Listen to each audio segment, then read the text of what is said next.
What is up, everybody? This is episode number 18, ESO Recapped. I am Defatank. This episode is brought to you by Great Architect. We are a multi-gaming community.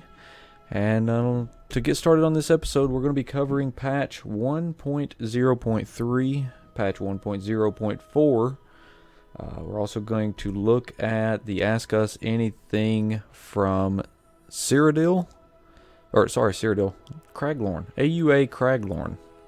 And lastly, we're going to be covering the upcoming community programs. So to get things rocking and rolling, as I said, we're going to take a look at the 1.0.3 first. We got us some patch notes here. I'm just going to cover some of the highlights of the 1.0.3 notes. It's not going to be every single little bitty detail about it, but we're going to cover quite a bit of these. This patch was applied on Tuesday. First, under the Alliance War, /stuck no longer instructs you to use /bug instead of using /help if you're actually stuck. They also resolved an issue if you take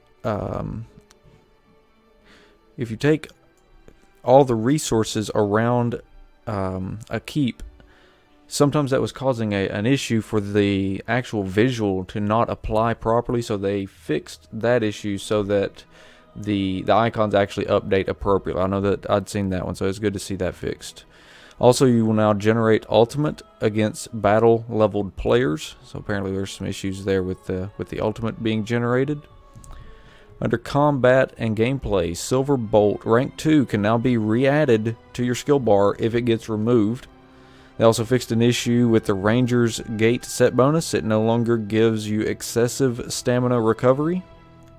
Under crafting and economy,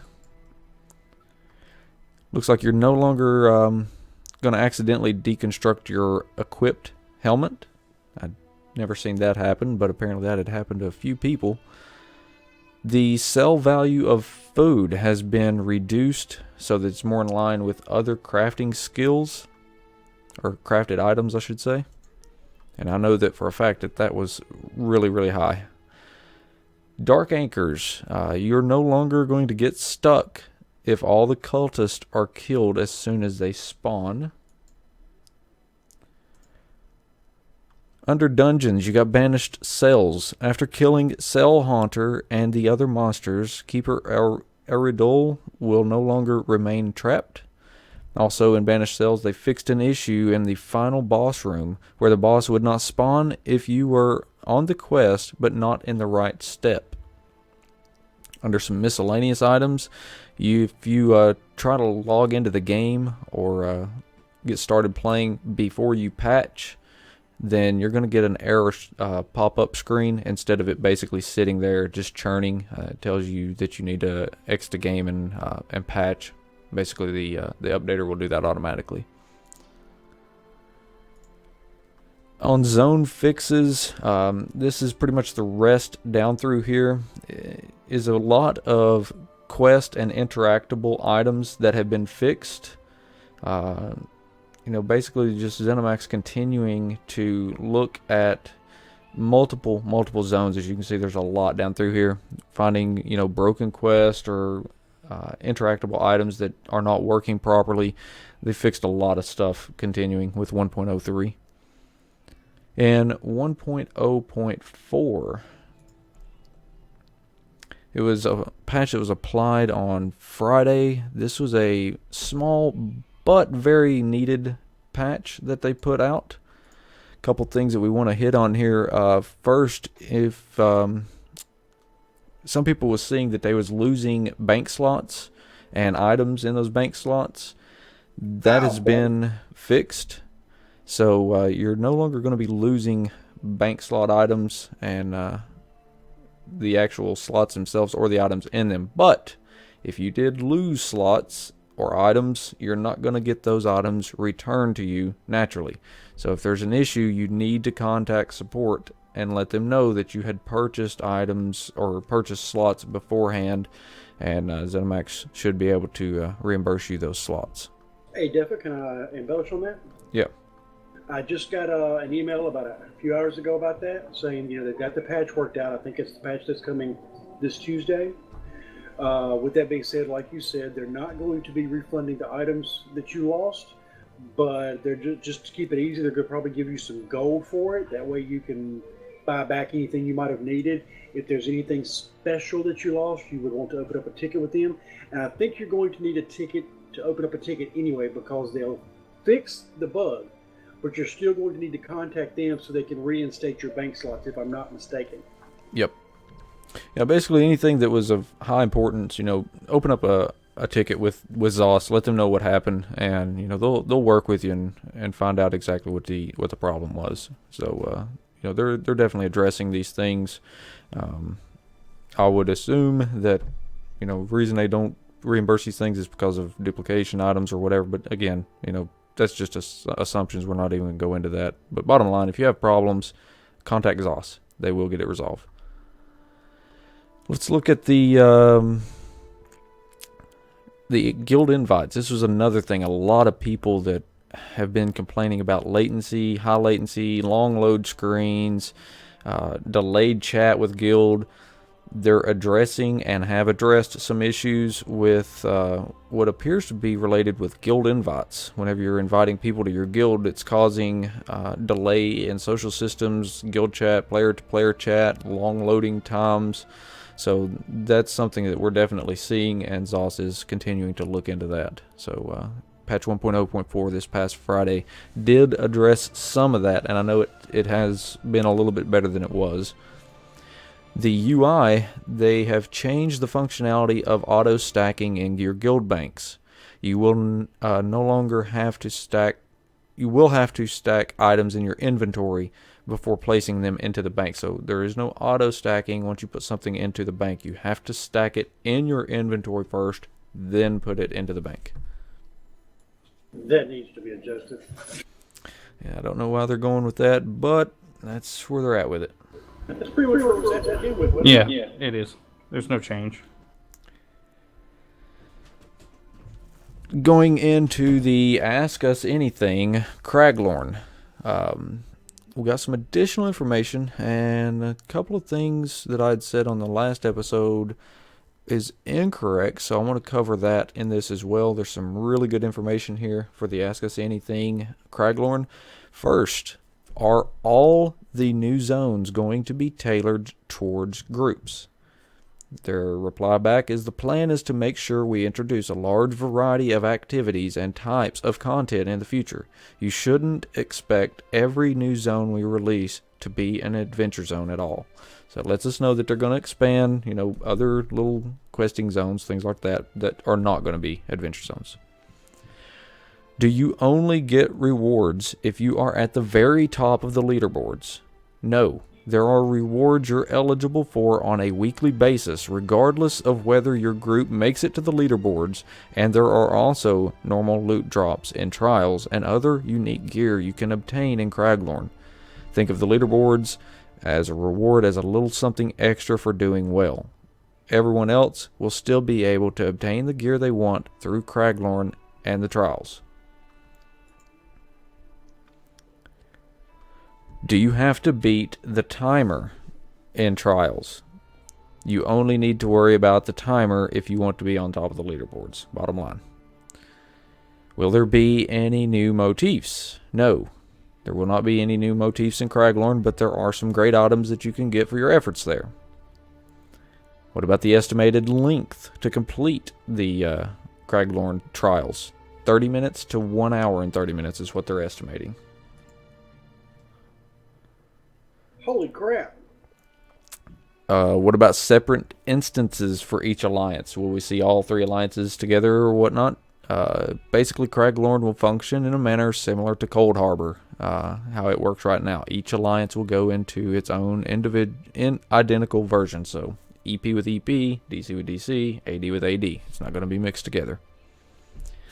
Here's something that I had said last week about Adventure Zones, and it's a little bit more detailed about where veteran ranks cap and the starting place for Adventure Zones. Veteran rank levels. basically, Craglorn and the trials will range from veteran rank 11 to veteran rank 12. But you will be able to visit a veteran rank 1, visit it at veteran rank 1 or above. So it looks like the trials are going to be geared towards veteran rank 11 and 12. So is 12 the cap?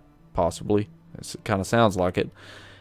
But the thing is, last week I said that you could get in. It starts at 10. According to this, you can get in at 1. Is that the thing to do? Who knows? We'll just have to wait and see about that.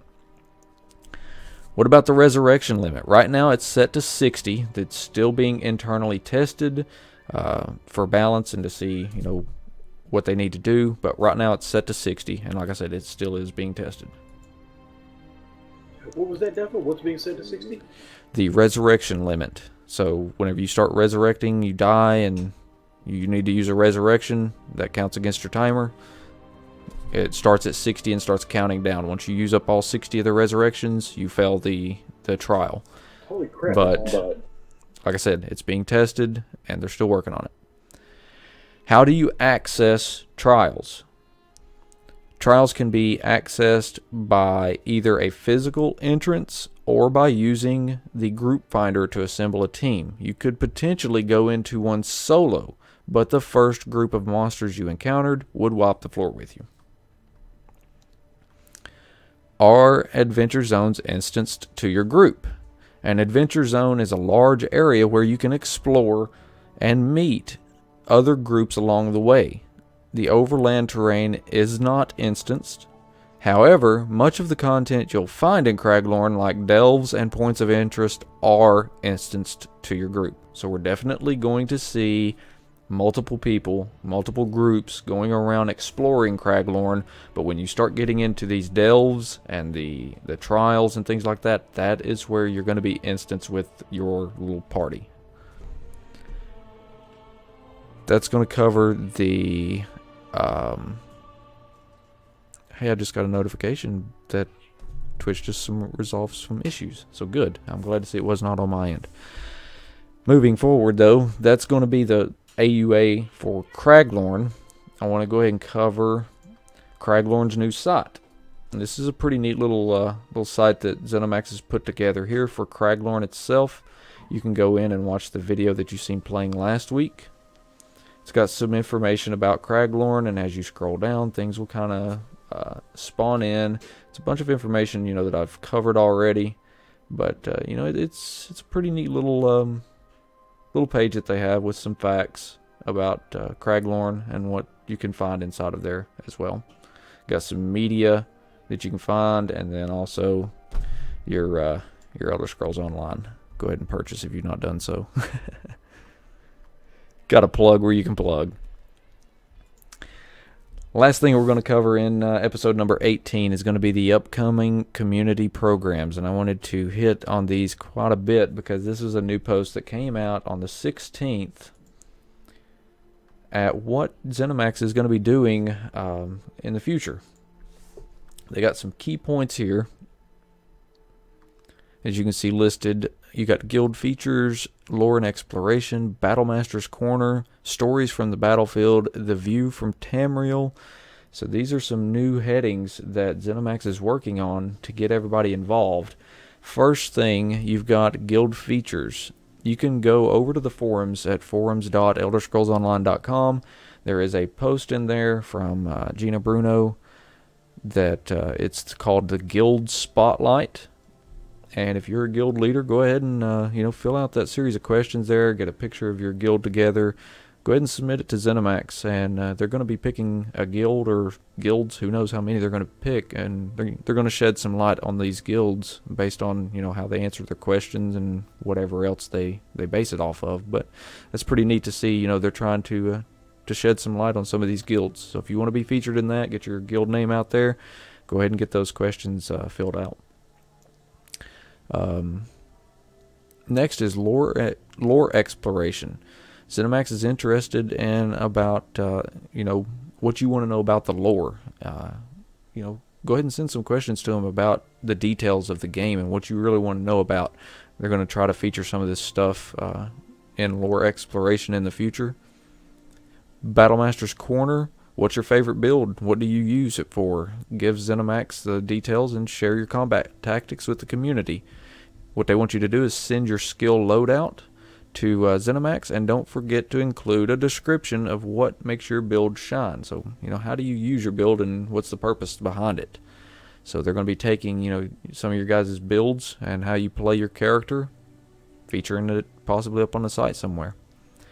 Next, you got Stories from the Battlefield, talking about PvP. So, what happened in your campaign? Unlikely victory against overwhelming odds, a narrow escape with an Elder Scroll, or a long, hard-fought battle. ZeniMax is wanting, these stories that you guys are seeing in Cyrodiil. We had some of those last night in PvP. Had a great time in there, so I'll probably be shooting some of that information over to ZeniMax as well. Maybe see that being featured. Lastly, you've got the view from Tamriel. This is just, screenshots and videos. You come across just an awesome looking screenshot. Hit that print screen button. It goes into your documents, Elder Scrolls Online, Live, and then I think there's a screenshots folder that's right there. Go in there and submit those photos to ZeniMax. Also, if you do any kind of streaming or recording, and you get some awesome gameplay or something like that, it's a video clip. Go ahead and send the video clips to them as well. Where do you send this stuff to? It is community@elderscrollsonline.com. So, you can send your pictures or send them links to YouTube or whatever it may be. Just make sure that you do include community programs right here. If I can highlight community programs in the subject line. That way that ZeniMax knows that it needs to be applied to, those features that I just went over. That's pretty much what's been going on this week with Elder Scrolls Online. Thought that would be a good little overview. Try to help get the word out about some of the features that ZeniMax is working on with Craglorn. I know a lot of people's interested in that. We should be seeing some stuff about Craglorn coming up in the future. Hopefully some testing sessions very soon. And then also, the community programs. I thought that was pretty neat with what they're doing with that as well. So hopefully this video is going to help you guys out in getting that information out there. As always with each and every episode, I open up the floor to everybody that's in Twitch. If you guys have any questions about what I've just covered, go ahead and shoot the questions out there. I'll be glad to answer anything. And we've got the panel in here as well. We got Dubba, Crave, Curse, and Tendaval that's in here. They're hanging out to also help assist in any kind of questions or add some feedback on some things. So you guys have the floor if you have anything that you want to ask.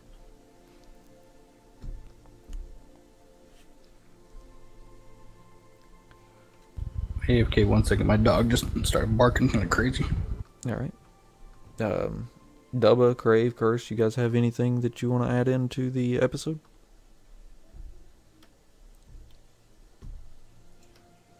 No, I didn't even know that upcoming programs was there. Yep, they put that up on the 16th, and I did put the Great Architect Guild and community stuff over to Zos in that post. So, hopefully it gets picked if they decide it's good enough, and it'll help for recruiting. Bad momentum. Will Craglorn add flying mounts? You deserve to be shot. Like in the foot, Barney Fife style. And dragons too. God, you're so bad. At this time, just for the official answer, no. There is no plans of flying mounts at this time. I'm back. And if we see one, we'll shoot it out of the air. Right. Whatever. I'm gonna be on my dragon. You ain't gonna shoot nothing.